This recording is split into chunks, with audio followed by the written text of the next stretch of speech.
Good morning వాళ్ళకు. First BA వరకు second sem హిస్టరీలో మొఘల్ యొక్క పరిపాలన యుగం, ఢిల్లీ సుల్తాన్ యుగం మొదలైన తర్వాత భారతదేశంలో మొఘల్ పరిపాలన గురించి మనం చదువుతూ ఉంటాం. ఫస్ట్ ఇయర్కి సంబంధించి ఢిల్లీ సుల్తాన్ యుగంలో భారతదేశాన్ని 5 రాజవంశాలు రాజ్య పరిపాలన చేశాయని, ఈ 5 రాజవంశాలైనటువంటి బానిస వంశం, ఖిల్జీ వంశం, తుగ్లక్ వంశం, సయ్యద్ వంశం, లోడీ వంశాలు పతనమైన తర్వాత భారతదేశంలో మొఘల్ యొక్క పరిపాలన స్టార్ట్ అయిందని, మొఘల్ యొక్క వంశ పరిపాలనని బాబర్తో మొదలుకొని ఔరంగజేబు వరకు పరిపాలనా విధానం మనం చూసాం. అయితే ఈ పరిపాలనా విధానానికి సంబంధించి మొఘల్ యొక్క పరిపాలనా కాలంలో బాబర్ తర్వాత రాజ్య పరిపాలనకు వచ్చినటువంటి హుమాయూన్ కాలంలో కొద్దిగా మొఘల్ సింహాసనం అంటే ఢిల్లీ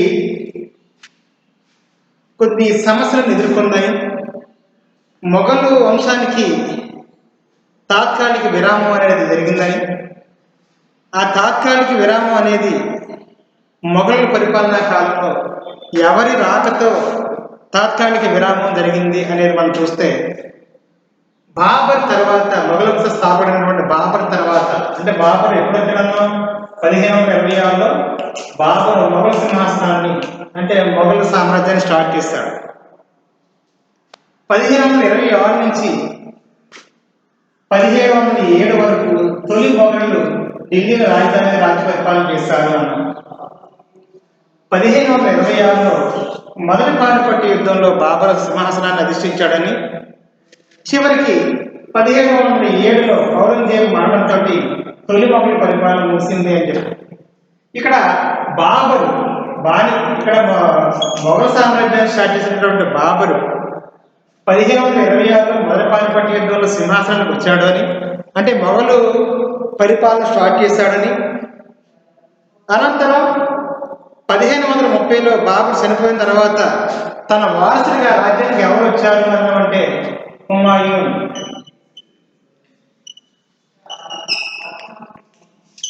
రాజ్య పరిపాలన చేశాడు అన్నాడు. ఎప్పటి నుంచి ఎప్పటి వరకు హుమాయూన్ రాజ్య పరిపాలన చేశాడు అంటే 1526 నుంచి 1530 వరకు హుమాయూన్ తండ్రి బాబర్ రాజ్య పరిపాలన చేశాడు. 1530లో అనారోగ్యరీత్యా హుమాయూన్ తండ్రి అయినటువంటి బాబర్ చనిపోతే, బాబర్ తర్వాత వారసుడిగా బాబర్ కుమారుడైనటువంటి హుమాయూన్ రాజ్య పరిపాలనకు వచ్చాడు. ఎప్పుడు వచ్చాడంటే బాబర్ చనిపోయినటువంటి 1530లో సింహాసనానికి వచ్చి 30 నుంచి 1540 వరకు రాజ్య పరిపాలన చేస్తారు హుమాయూన్. ఈ 1540 నుంచి 1545 వరకు మొఘల్ సామ్రాజ్యంలో ఢిల్లీ సామ్రాజ్యం అంటే మొఘల్ యొక్క పరిపాలనకు ఢిల్లీ రాజధానిగా భారతదేశంలో తాత్కాలిక విరామం జరిగింది. అంటే 1545 నుంచి 45 వరకు అంటే 5 సంవత్సరాలు మొఘల్ సింహాసనానికి తాత్కాలిక విరామం వచ్చింది. అంటే ఈ 5 సంవత్సరాలు ఢిల్లీ సింహాసనాన్ని అధిష్ఠించినటువంటి ముస్లిం చక్రవర్తి ఎవరు అంటే షేర్ షా. ఇది 5 సంవత్సరాలు. మరి 40 తర్వాత సిచ్యువేషన్ ఏంటి? 40 తర్వాత ఏం జరిగిందంటే, ఎప్పుడైతే ఖలీంద్ర కోట ముట్టడి సమయంలో షేర్ షా తన మందుగుండి సామాగ్రి పేరు తను చనిపోయాడో, 1545లో షేర్ ఆఫ్ఘన్ యొక్క కొంతమంది తన యొక్క స్నేహితుల యొక్క సైనిక సంపత్తితో మళ్ళా తిరిగి ఢిల్లీ సింహాసనాన్ని అధిష్ఠించడం. ఈ 45 నుంచి 55 వరకు మళ్ళా రాజపరిపాలన చేశాడు. 56లో చనిపోయాడు. 56లో హుమాయూన్ తర్వాత వారసుడిగా సింహాసనాన్ని అక్బర్ అధిష్ఠించాడు. మనం ఈ యొక్క మొఘల్ పరిపాలన గురించి మాట్లాడినప్పుడు చెప్పాం. బాబర్ మొదలుకొని బాబర్ తర్వాత వారసుడిగా హుమాయూన్ రాజ్యానికి 1530లో వచ్చాడు. 30 నుంచి 40 వరకు పరిపాలించాడు. 40 నుంచి 45 వరకు షేర్ షా ఎంటర్ అయ్యాడు. 45 శేష చనిపోయిన తర్వాత 55 వరకు రాజ్యం పనిచేశాడు. 56 చనిపోతే 56లో హుమాయూన్ కొడుకైనటువంటి అక్బర్ రాజ్యానికి వచ్చాడు అన్న. ఇక్కడ ఈ గ్యాప్ 5 సంవత్సరాల పరిస్థితుల్లో ఇక్కడ ఏం జరిగింది అంటే షేర్ షా ఢిల్లీ సింహాసనాన్ని అధిష్ఠించాడు. షేర్ షా ఇతని యొక్క అసలు పేరు ఫరీద్. షేర్ షా అసలు పేరు ఫరీద్. ఈ షేర్ షా అనేటువంటి ఈ పర్సన్ సూర్ వంశానికి చెందినవాడు. షేర్ షా యొక్క వంశం ఏంటంటే సూర్ వంశం. సూర్ వంశానికి చెందినటువంటి షేర్ షా అసలు పేరు ఫరీద్. ఇప్పుడు ఇతను ఎప్పుడు జన్మించాడంటే 1472 సంవత్సరంలో 1472 సంవత్సరంలో జన్మించినటువంటి ఫరీద్ అని షేర్ షా అనబడే ఇతను ఫర్గానా అధిపతిగా గొప్ప పరిపాలనగా పేరు పొందాడు. ఫర్గానా మంచి పరిపాలకుడిగా పేరు పొందిన పర్సన్. అయితే ఇతని యొక్క పరిపాలనా విధానాన్ని గమనించినటువంటి ఆనాటి పరిపాలకుల యొక్క సూచన మేరకు బీహార్ గవర్నర్గా ఎన్నిక కాబట్టి బీహార్ గవర్నర్గా పనిచేస్తున్న సందర్భంతోనే అనుకుని ఒక పులితో పోరాడి తన యొక్క ధైర్య సాహసాలకు ప్రతీకగా షేర్ ఖాన్ అనే బిరుదును పొందినటువంటి వ్యక్తి షేర్ ఖాన్. షేర్ షా సూర్యవంశానికి చెందినవాడు. ఇతను అసలు పేరు ఫరీద్. గవర్నర్ బెంగాల్ గవర్నర్గా నియమించబడిన బీహార్ గవర్నర్గా నియమించబడిన కొద్ది కాలంలోనే బీహార్కి గవర్నర్గా అయినటువంటి కొద్ది కాలంలోనే పులితో పోరాడి షేర్ ఖాన్ అనేటువంటి బిరుదు పొందిన సందర్భం చూశాను. ఆ పులితో ఏ సందర్భంలో పోరాడాడు దానికి సంబంధించినటువంటి విషయాలన్నీ కూడా లాస్ట్ క్లాస్లో పూర్తి వివరణ ఇచ్చాను. ఇదే సమయంలో ఎలా అయినా సరే బీహార్ సమీపంలో ఉన్నటువంటి ఉత్తర భారతదేశానికి ప్రముఖ ప్రాంతం ఉన్నటువంటి ఢిల్లీ మొఘలు పరిపాలిస్తున్నటువంటి హుమాయూన్పై దాడి చేసినటువంటి సందర్భం చూసాం. ఇతడు మొట్టమొదటిసారిగా ఆనాటి మొఘల వంశానికి చెందినటువంటి బాబర్ మరణాంతరం హుమాయూన్ రాజ్య పరిపాలన చేస్తున్న సందర్భంలో ఢిల్లీని వేదికగా చేసుకొని ఈ యొక్క మొఘల్ సింహాసనంపై దాడి చేశారు. ముఖ్యంగా 1539, 1540 సంవత్సరాలలో 1530లో చౌసా యుద్ధం, 1540లో కనౌజ్ యుద్ధం, ఈ 2 యుద్ధాల ద్వారా షేర్ షా హుమాయూన్పై దాడి చేశాడు. ముఖ్యంగా 1539లో చౌసా యుద్ధం చేశాడు. 1540లో కనౌజ్ యుద్ధం ద్వారా ఈ 2 యుద్ధాలను కొనసాగించి తన యొక్క వీరత్వాన్ని ప్రదర్శించినటువంటి వ్యక్తి ఈ యొక్క షేర్ ఖాన్. చివరికి 1540లో జరిగినటువంటి ఈ కనౌజ్ యుద్ధంలో ఓడిపోయినటువంటి హుమాయూన్ ఆ ప్రాంతాన్ని వదిలిపెట్టగానే ఇతడు షేర్ షా అనేటువంటి బిరుదును స్వీకరించి ఢిల్లీకి సుల్తాన్గా ప్రకటించినటువంటి సందర్భం మనం మాట్లాడాం. అప్పటి వరకు ఫరీద్ ఉన్నటువంటి వ్యక్తి షేర్ ఖాన్ కాస్త షేర్ షాగా మారిన విధానం ఒకసారి చూసాం. షేర్ షా అసలు పేరు మనం షేర్ షా చెప్పినప్పుడు ఇతని అసలు పేరు ఫరీద్ అని, ఇతను సూర్యవంశానికి చెందినవాడని, బీహార్ గవర్నర్గా పరిపాలన కొనసాగిస్తున్న సందర్భంలో పులితో పోరాడి తన ధైర్య సాహసాల ప్రతిగా షేర్ ఖాన్ అని బిరుదు వహించాడని, చివరికి ఎప్పుడైతే 1539, 1540లో చేసినటువంటి హుమాయూన్తో చేసినటువంటి యుద్ధాల కారణంగా చివరికి 1540లో కనౌజ్ యుద్ధంలో హుమాయూన్ ఓడించడంతో ఢిల్లీ సింహాసనాన్ని షేర్ షా అనేటువంటి బిరుదుతోటి రాజ్య పరిపాలన స్టార్ట్ చేసినటువంటి సందర్భం చూస్తాం. చివరికి అతను సొంతంగా ప్రకటించుకున్నాడని ఈ రాజ్య పరిపాలన స్టార్ట్ అయ్యి 1540లో స్టార్ట్ అయింది.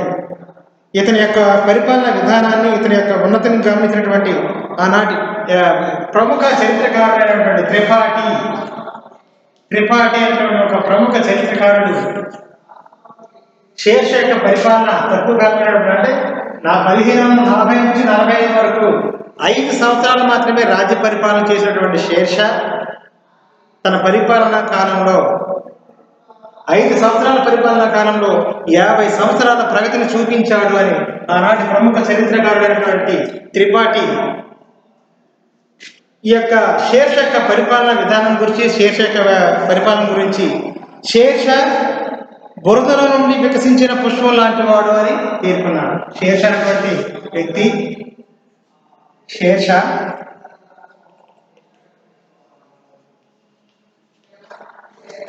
బురదలో నుండి వికసించిన పుష్పం లాంటి వాడు అని చాలా గొప్పగా శేషా గురించి వివరణ ఇచ్చినటువంటి ప్రముఖ వ్యక్తి, ప్రముఖ చరిత్రకారుడు త్రిపాఠి లాంటి ప్రముఖ చరిత్రకారుడు సైతం శేష యొక్క ప్రగతిని, శేష యొక్క పరిపాలన విధానాన్ని కొనిగాడినటువంటి విధానం మనం చూసాం. ఒకసారి శేష యొక్క పరిపాలన ఎలా కొనసాగిందో ఒకసారి చూద్దాం. శేష యొక్క పరిపాలన విధానం ఒకసారి మనం చూద్దాం. ఈ యొక్క శేష యొక్క పరిపాలనా కాలంలో మొత్తం సుల్తాన్గా ఉన్నటువంటి షేర్షా సర్వాధికారిగా రాజ్య పరిపాలన స్టార్ట్ చేశారు. సర్వాధికారి అతడే నియంత, సర్వాధికారి. అదేవిధంగా కేంద్ర ప్రభుత్వానికి సుల్తాన్ అయినటువంటి షేర్షా సర్వాధికారిగా, రాజ్య నిరంకుశుడిగా పనిచేసినటువంటి ఇతనికి, అంటే ఈ సుల్తాన్కి రాజ్య పరిపాలనలో సహాయపడడానికి 4 మంత్రి మండలిని ఏర్పాటు చేసుకున్నారు. రాజ్య పరిపాలనలో ఈ సుల్తాన్కి సహకారం చేయడానికి 4 మంత్రులను నియమించుకున్నారు. వాళ్ళు దివాన్-ఈ-విజారత్,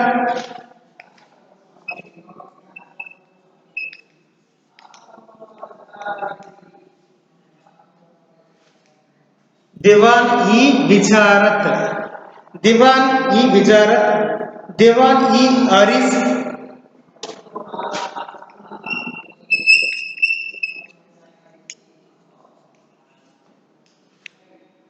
దివాన్-ఈ-రసాలత్,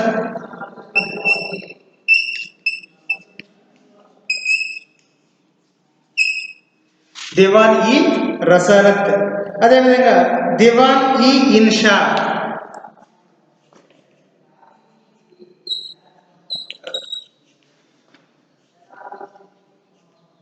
ఈ విధంగా తనకు మంత్రిమండలి తన సహాయపడడానికి తన 4 మంత్రుల్ని ఏర్పాటు చేసినటువంటి విధానం మనం చూసాం. దివాన్-ఈ-విజారత్ అంటే ప్రధానమంత్రి.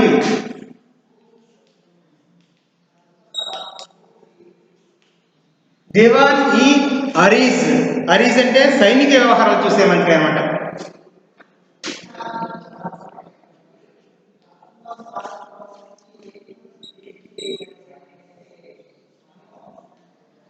దివాన్-ఈ-రసాలత్ అంటే విదేశీ శాఖ, విదేశీ వ్యవహారాలు.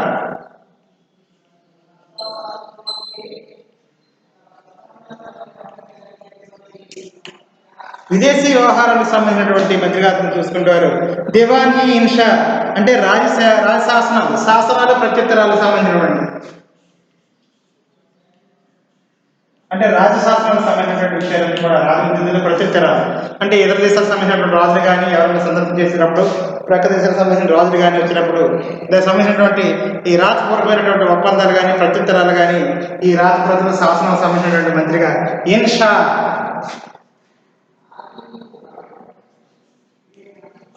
ఈ విధంగా ఈ 4 యొక్క మంత్రి మండలి షేర్షా యొక్క పరిపాలనలో ప్రధాన పాత్ర పోషించేదని మనకు తెలుస్తుంది. షేర్షా యొక్క పరిపాలన కాలంలో షేర్షా యొక్క పరిపాలన సౌలభ్యం కొనసాగడం కోసం 4 మంత్రి మండలిని ఏర్పాటు చేసుకున్నాడని, ఆ 4 మంత్రి మండలిలో దివాన్-ఈ-విజారత్ అటువంటి వ్యక్తి రాజు తర్వాత అత్యున్నతమైనటువంటి అధికారిగా పనిచేస్తాడు.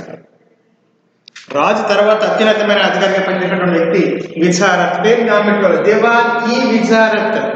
ప్రధానమంత్రిగా ఎవరైతే పరిపాలన కాలం, షేర్షా యొక్క పరిపాలన కాలంలో రాజు తర్వాత అత్యున్నత అధికారి విజారత్, ప్రధానమంత్రి. అదేవిధంగా దివాన్-ఈ-అరీస్ సైనిక వ్యవహారాల శాఖ మంత్రి, దివాన్-ఈ-రసాలత్ విదేశీ వ్యవహారాలు, విదేశీ శాఖ మంత్రిగా అతను రసాలత్ తన యొక్క ప్రాధాన్యతను చూపించిన సందర్భం మనం చూస్తాం. అదేవిధంగా దివాన్-ఈ-ఇన్షా, శాసనాలు, ప్రత్యుత్తరాలు సరిపడినటువంటి మంత్రిగా మనం ఇక్కడ షేర్షా యొక్క పరిపాలన కాలంలో ఇలా ప్రధాన పాత్ర పోసినటువంటి వ్యక్తులు. అయితే దీని యొక్క పరిపాలన అంతేకాకుండా షేర్షా యొక్క పరిపాలనా కాలంలో ముఖ్యంగా తన రాజ్యాన్ని అనేక భాగాలుగా విభజన చేసినటువంటి సందర్భం చూస్తాం. షేర్షా తన సామ్రాజ్యాన్ని, అంటే షేర్షా తన రాజ్యాన్ని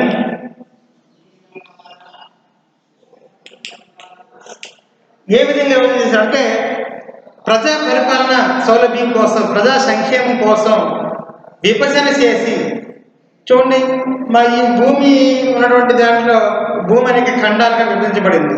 ఖండాల్లో దేశాలు, దేశాల్లో రాష్ట్రాలు, రాష్ట్రాల్లో జిల్లాలు, జిల్లాల్లో మండలాలు, మండలాల్లో గ్రామాలు. అంటే దేశాన్ని జిల్లాలుగా అంటే దేశాన్ని రాష్ట్రాలుగా, జిల్లాలుగా, మండలాలుగా, గ్రామాలుగా ఏ విధంగా అయితే ఇలా విభజన చేస్తామో మనకి ఇక్కడికి వచ్చినప్పుడు శేషాకి పరిపాలన కాలంలో తన రాజ్యాన్ని ఎలా విభజించుకున్నాడు అంటే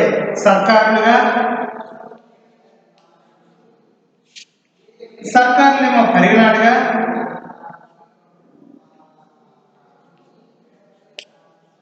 పరిగణాలేమో గ్రామాలుగా విభజన చేయడం అనేది జరిగిందనమాట. అంటే తను ఏ అయితే రాజ్యాన్ని తను ఆక్యుపై చేస్తున్నాడో, రాజ్య పరిపాలన చేస్తాడో ఆ రాజ్యాన్ని సర్కారులుగా, పరిగణాలుగా, గ్రామాలుగా విభజన చేసినటువంటి సందర్భం మనకి తెలుస్తుంది. అంటే పరిపాలనా స్వరూపం కోసం శేర్షా ఈ ప్రజాస్వామ్య పద్ధతిలో పరిపాలన స్వరూపం కోసం శేర్ష ఏం చేశాడంటే ఒక ప్రజాస్వామ్య పద్ధతిలో తన రాజ్యాన్ని సర్కారులుగా, పరిగణాలుగా, గ్రామాలుగా విభజన చేసినటువంటి సందర్భం కనపడుతుంది. ఆ సర్కార్కి అధికారి కింద ఎవరిని నియమించాడంటే ప్రధాన శిఖార్ అధికారిని నియమించాడు.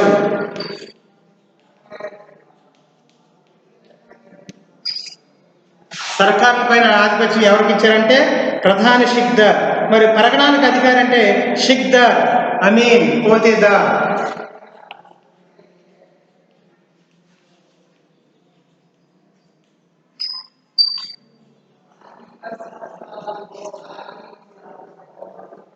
అంతేకాకుండా గ్రామాలకు అధికారిగా పట్వారి, చౌకదారి, మరి ముఖ్యమైనటువంటి వ్యక్తులు పట్వారి,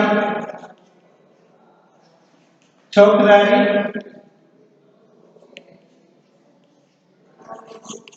ముఖధ్వం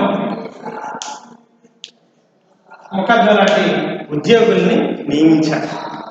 షేర్షా పరిపాలన సౌలభ్యం కోసం రాజ్య విభజన చేశాడని, ఢిల్లీ రాజధాని ఉత్తర భారతదేశాన్ని రాజ్య పరిపాలన చేస్తున్నటువంటి సందర్భంలో ఏ ప్రాంతానికి తన రాజ్యాన్ని పరిపాలన చేస్తున్నాడో ఆ పరిపాలన చేస్తున్నటువంటి రాజ్యాన్ని ఎన్ని భాగాలుగా విభజన చేశాడంటే ఒక ప్రాంతాన్ని సర్కారులు ప్రజాస్వామ్య పద్ధతి విధానంలో సర్కారులుగా, పరిగణాలుగా, గ్రామాలుగా విభజన చేసి సర్కారుల యొక్క అధికారిగా, సర్కారులు అనే ప్రాంతానికి అధికారులుగా ప్రధాన శిఖార్ ఒక అధికారిని నియమించడం, అదేవిధంగా ఈ పరిగణాలకేమో శిఖార్ అనే అతన్ని, అమీన్, పోతేదార్ అనేటువంటి వ్యక్తులను అధికారులుగా, గ్రామాలకి ఈ పట్వారి, చౌకదారి, ముఖద్దా లాంటి ఉద్యోగులను నియమించినటువంటి సందర్భం మనం చూస్తాం. ఈ విధంగా గ్రామ పరిపాలన పెద్దల నాయకత్వంలో జరుగుతూ ఉండేది.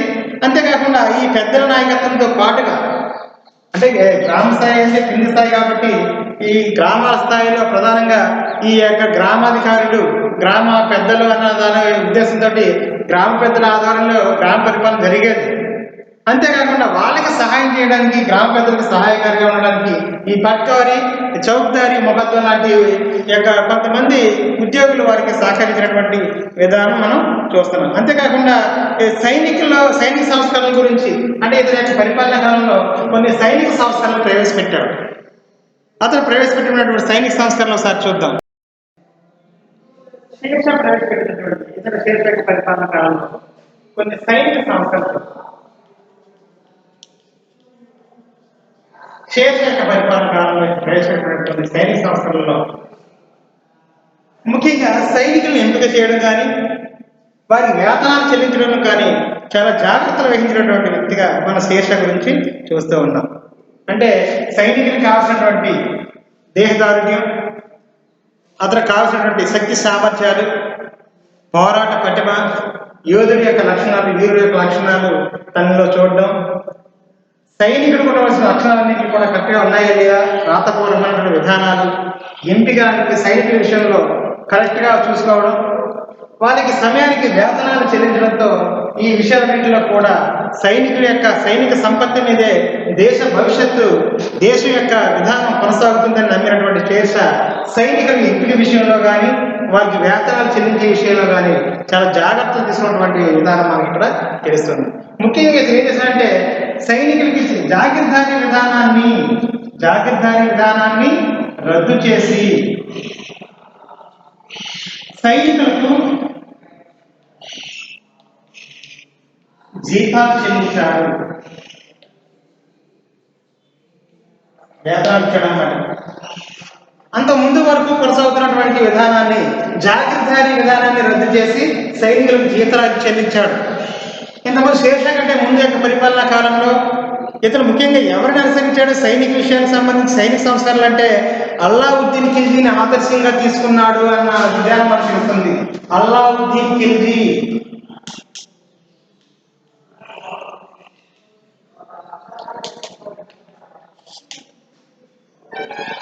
అల్లావుద్దీన్ ఖిల్జీ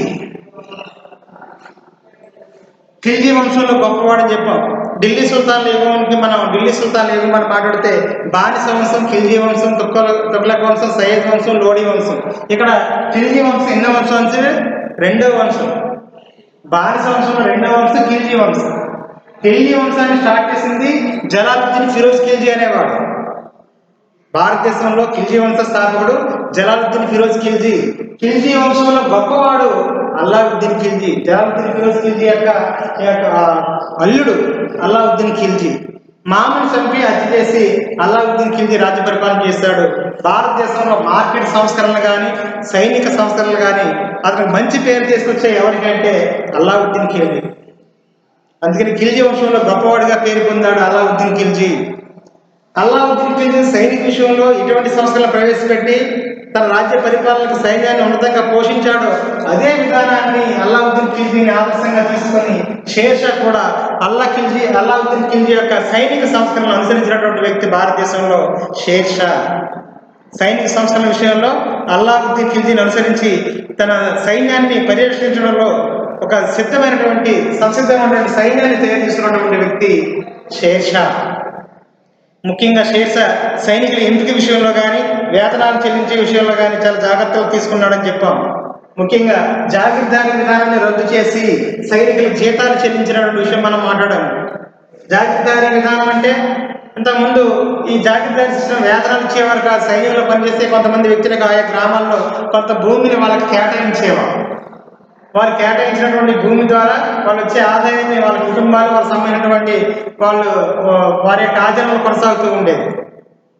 కానీ ఇప్పుడు ఏం చేశారంటే ఆ జాగీర్దారీ విధానాన్ని, ఆ భూములు ఇచ్చి భూములు ఇచ్చి పండించుకునే విధానాన్ని రద్దు చేసి నెలసరి వాళ్ళకి రద్దు చేసి వాళ్ళకి సైనికులు జీతాలు కరెక్ట్గా చెల్లించాడు. ఈ విధానం ద్వారా వాళ్ళు చాలా హ్యాపీగా ఫీల్ అయినటువంటి సందర్భం మనం చూస్తున్నాం. అంతేకాకుండా ఈ గుర్రాలపై ముద్రలు వేయించి సైనికుల యొక్క పట్టికను రూపొందించాడు. ఒక విధంగా ఇది హాజరు పట్టిక లాంటిదన్నమాట. ఏ సైనికుడు అటెండ్ అయ్యాడు, ఏ సైనికుడు ఎక్కడ ఉన్నాడు, ఏం చేస్తున్నాడు, అసలు ఈ అశ్వాలు అనేవి మన దేశానికి మన రాజ్యానికి సంబంధించినవా, ఇతర రాజ్యానికి సంబంధించినవా, ఎక్కడ ఏంటనేది చాలా చాకచక్యంగా వీటి గురించి పూర్తిగా తెలుసుకోవడం కోసం గుర్రాలపై ఈ యొక్క షేర్షా యొక్క ముద్రలు వేయించడమే కాకుండా ముఖ్యంగా ఈ యొక్క సైనికుల యొక్క పట్టికను వాళ్ళు హాజరయ్యింది లేనిది వాళ్ళు ఎక్కడ ఉన్నది ఏంటి తెలుసుకోవడం కోసం సైనికుల పట్టికను రూపొందించినటువంటి విధానం మనకు షేర్షా యొక్క పరిపాలన కాలంలో మనకు తెలుస్తూ ఉంది. షేర్షా యొక్క పరిపాలన కాలంలో ప్రవేశపెట్టినటువంటి భూ సంస్కరణ షేర్షా యొక్క పరిపాలన కాలంలో ప్రవేశపెట్టినటువంటి కొన్ని భూ సంస్కరణలు ముఖ్యంగా అతని యొక్క పరిపాలన కాలంలో భూములు సర్వే చేయించి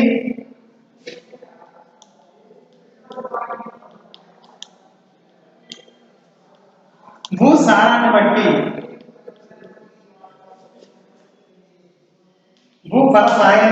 భూసారాన్ని బట్టి అంటే అతని యొక్క పరిపాలన కాలంలో భూముల్ని సర్వే చేయించడమే కాకుండా ఆ భూ ఫలసాయాన్ని బట్టి భూసారాన్ని బట్టి భూమిని 3 రకాల వర్గీకరణ చేశాడు అనమాట. ఉత్తమ, మధ్యమ, అధమ అని.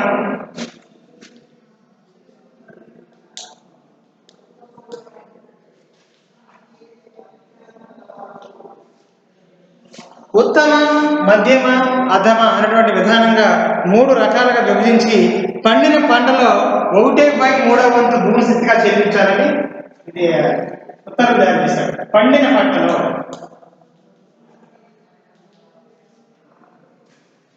1/3 పన్ను విధించారు. దీనివల్ల ప్రాబ్లం లేదు, ఎందుకంటే ఇంతకు ముందు అందరూ కూడా ఒకే విధమైన పన్ను చెల్లించడం అంటే చాలా ఇబ్బంది ఉండేది. ఉత్తమ అంటే బాగా పండిన పంట, దానికి ఎంత పడితే వచ్చి దాంట్లో 1/3. మధ్యమ అంటే ఇవి సంవత్సరానికి 2 పంటలు, లేదా ఇదేమో సంవత్సరంలో ఒకే పంట పండేది.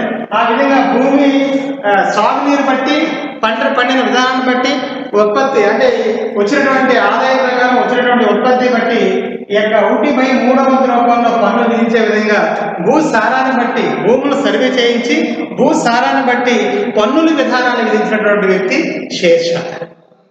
అంతేకాకుండా షేర్షా మరి యొక్క భూశిస్తు విధానంలో మరొక విధానం ఏంటంటే ధాన్య రూపంలో కానీ ధన రూపంలో కానీ, అంటే ఇక్కడ అవకాశం ఇచ్చాడు. భూమి శిస్తు, ఈ మన ప్రజలు చెల్లించే భూమి శిస్తు ధాన్య రూపంలో కానీ ధన రూపంలో కానీ చెల్లించవచ్చు. భూముల నుంచి ఆదాయం భూమి శిస్తు రూపంలో ప్రభుత్వానికి చెల్లించేటప్పుడు భూమి శిస్తును ధాన్య రూపంలో పండిన పంట ఆధారంగా ధాన్య రూపంలో చెల్లించవచ్చు లేదా ధన రూపంలో చెల్లించవచ్చు అనే విషయాన్ని ఇతను తెలియజేస్తాడు. పన్నులు వసూలించేటప్పుడు మధ్యవర్తులు లేకుండా మీడియేటర్స్ లేరు. పన్నుల వసూలుకు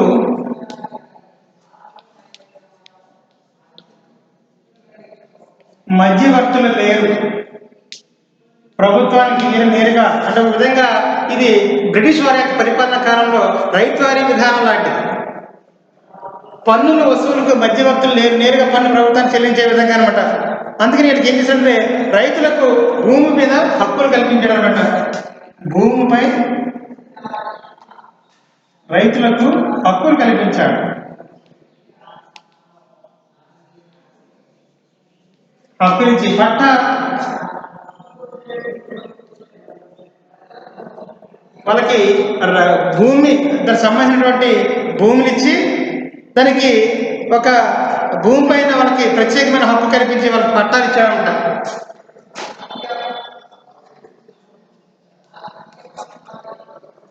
భూమిపై రైతులకు కొన్ని ప్రత్యేక హక్కులు ఇచ్చి వాళ్ళకి ఆ సొంత భూమి సొంత భూమిని సాగు చేసుకునే విధంగా ఆ భూమి పైన హక్కులు కల్పించాడు. వాటికి హక్కు చట్ట పత్రాలు ఇచ్చాడు, ఆ భూమి పట్టాలు ఇచ్చాడు అనమాట.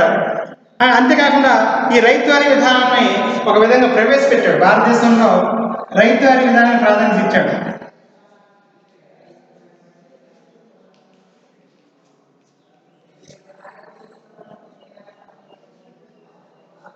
అంటే థామస్ మన్రో బ్రిటిష్ వారి యొక్క పరిపాలనా కాలంలో థామస్ మన్రో ఈ యొక్క రైతువారీ విధానాన్ని ఏ విధంగా కొనసాగించాడో ఆ కొనసాగించినటువంటి విధానం ఈ యొక్క విధంగా షేర్షా భూశిస్తు విధానానికి ఈ రైతువారీ పద్ధతి కొనసాగించారు. తర్వాత కాలంలో బ్రిటిష్ వారు దీన్ని అనుసరించిన విధానం మనకు తెలుస్తుంది. అంటే అంతకుముందు భూశిస్తు రూపంలో భూమిని వసూలు చేసేటప్పుడు శిస్తు రూపంలో వసూలు చేయడానికి ప్రజల నుండి ఒక హక్కుదారులుగా అధికారులుగా జమీందారులు ఉండేవారు. అందుకనే భూమి విధానంలో భూశిస్తు వసూలు చేయడానికి మహల్వారీ పద్ధతి, జమీందారీ పద్ధతి, అదేవిధంగా రైతువారీ పద్ధతి. మహల్వారీ పద్ధతి అంటే గ్రామవారీ పద్ధతి అంటే గ్రామ సభ్యుల భూములంతా కూడా ఒక ఎస్టేట్గా లేకపోతే ఒక ప్రాంతంగా విభజన చేసి ఆ గ్రామ పెద్దకి వాళ్ళ గ్రామంలో ఉన్న ప్రజలందరూ కూడా తమ ఆస్తిగా పరిగణించి గ్రామ పెద్దకి భూమి శిస్తు చెల్లిస్తారు. గ్రామ పెద్ద ప్రభుత్వానికి భూమి శిస్తు చెల్లిస్తాడు. మధ్యలో మీడియేటర్ గ్రామ పెద్దగా ఉంటూ కొంత వేతనాన్ని తీసుకుంటాడు. అది గ్రామవారీ పద్ధతి లేదా మహల్వారీ పద్ధతి. మరి ఇక్కడ జమీందారీ పద్ధతి అంటే భూమి శిస్తు వసూలు యొక్క బాధ్యత జమీందారులు తీసుకొని ఈ యొక్క ప్రజల నుండి వసూలు చేయబడినటువంటి భూమి శిస్తు ఎక్కువ మొత్తంలో వీళ్ళు జమీందారులు తాము వదిలించుకుని తక్కువ మొత్తాన్ని ప్రభుత్వాన్ని చెల్లించేవారు. తద్వారా జమీందారులు విలాసవంతమైన జీవితాన్ని గడుపుతూ దుర్భరమైనటువంటి జీవితాన్ని కిందనటువంటి సాగు చేసినటువంటి వ్యక్తులు చిన్న రైతులు ఇబ్బందికరమైన జీవితాన్ని అనుభవిస్తూ ఉండేవారు, గడుపుతూ ఉండేవారు. రైతువారీ పద్ధతి వచ్చిన తర్వాత మీడియేటర్ లేరు. ఇంకా ప్రభుత్వానికి ప్రజల మధ్య జమీందారులు మీడియేటర్స్గా ఉండేవారు, మధ్యవర్తులు. ఇక్కడికి వచ్చిన తర్వాత రైతువారీ పద్ధతిని ప్రవేశపెట్టినప్పుడు ఎప్పుడైతే ప్రవేశపెట్టారో ప్రభుత్వ అధికారులకే డైరెక్ట్గా వీళ్ళ భూమి శిస్తు రూపంలో చెల్లించడం అనేది జరిగేది. ఇక్కడ మీడియేటర్స్ లేకుండా ఉండడం వల్ల ప్రభుత్వానికి ప్రజలకు మధ్య అనుసంధానం లేదు. డైరెక్ట్ రైతులే ఈ యొక్క పన్నుని భూమి శిస్తు రూపంలో పన్నుని ప్రభుత్వానికి చెల్లించినటువంటి విధానం మనం చూస్తూ ఉన్నాం. అంటే ఇతని యొక్క పరిపాలన కాలంలో ప్రవేశపెట్టినటువంటి సంస్కరణలు ఉన్నతమైన దశను చవిచూశాయి. అంతేకాకుండా ముఖ్యంగా ఇతని యొక్క పరిపాలనా కాలంలో షేర్షా ప్రవేశపెట్టినటువంటి కొన్ని న్యాయ సంస్థల విషయంలో చూద్దాం. న్యాయ సంస్థలు ప్రవేశపెట్టినటువంటి న్యాయ సంస్థలలో ముఖ్యంగా సుల్తానే అత్యున్నతమైనటువంటి అధికారిగా కొనసాగుతున్నాడు. సుల్తాన్ యొక్క పరిపాలన అంటే ఇక్కడ రాజే చక్రవర్తి అత్యున్నతమైన అధికారి అతను సుల్తాన్గా రాజ్య పరిపాలన స్టార్ట్ చేశాడు. కాబట్టి సుల్తానే అత్యున్నతమైనటువంటి అధికారిగా రాజ్య పరిపాలన చేశాడు. అంతేకాకుండా శాంతి భద్రతల విషయంలో ఈ యొక్క సుల్తాన్ అత్యున్నతమైన అధికారిగా కొనసాగుతూ ఉండేవాడు. అంతేకాకుండా ఈ ముఖ్య కాజీ సుల్తాన్కు సహకరిస్తూ ఉండేవాడు. పరిపాలనలో ముఖ్య క్వాజీ అయినటువంటి ఈ యొక్క అధికారి ఈ యొక్క సుల్తాన్కు సహకరిస్తున్నటువంటి సందర్భం చూసాం. ముఖ్యంగా ఈ శాంతి భద్రతల విషయంలో ఈ యొక్క ప్రధానంగా ఎవరు చూసినట్టు ప్రధాన సిగ్దార్ ఫోజేదార్ గ్రామ పెద్దలకి అప్పగించాడు. అంటే ఈ యొక్క రాజ్యంలో శాంతి భద్రతకి సంబంధించిన విషయంలో ఎవరు చూసుకునేవారంటే ప్రధాన సిగ్దార్, అంటే సర్కార్ మీద అధికారంలో ఉన్నటువంటి ప్రధాన సిగ్దార్ శాంతి భద్రతకు కూడా అతను ఒక అధికారిగా ఉంటూ ఉండేవాడు. అంటే ఈ సిగ్దార్తో పాటు ఫోజేదార్ గ్రామ పెద్దలు కూడా ఆయా స్థాయిలో, అంటే సర్కారు స్థాయిలో, అది పరిణామ స్థాయిలో, గ్రామ స్థాయిలో ఎవరికి వాళ్ళు శాంతి భద్రతల విషయంలో వాళ్ళు తమ యొక్క పాత్ర నిర్వహిస్తూ ఉండేవారు. అంతేకాకుండా నాటి మిశ్రమ లోహాలు ఉన్నటువంటి యొక్క నాణేలు, అంటే అమల్లో ఉన్నటువంటి ఈ లోహ నాణేలను వాళ్ళు ఏం చేస్తారు, లోహ నాణాలను ఇతని యొక్క పరిపాలన కాలంలో రద్దు చేసి బంగారు వెండి రాగి నాణాలను ప్రవేశపెట్టడం అంట. అంటే వాటి యొక్క విలువల ఆధారంగా డామ్ అనేటువంటి పేరుతోటి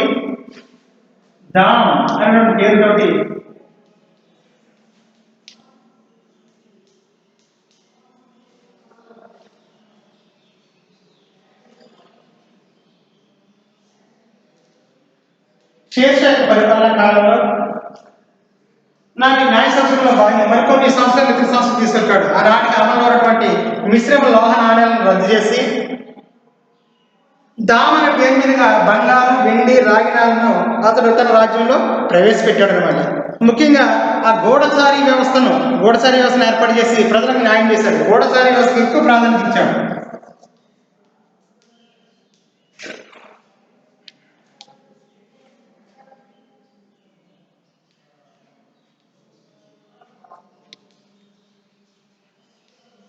గూఢచారి వ్యవస్థకు అత్యధిక ప్రాధాన్యత గూఢచారి వ్యవస్థను ఏర్పాటు చేసి ప్రజల సంక్షేమం కోసం, ప్రజల కోసం పనిచేసినటువంటి వ్యక్తిగా మనం చూసాం. ప్రజలకు న్యాయం చేసినటువంటి సందర్భం.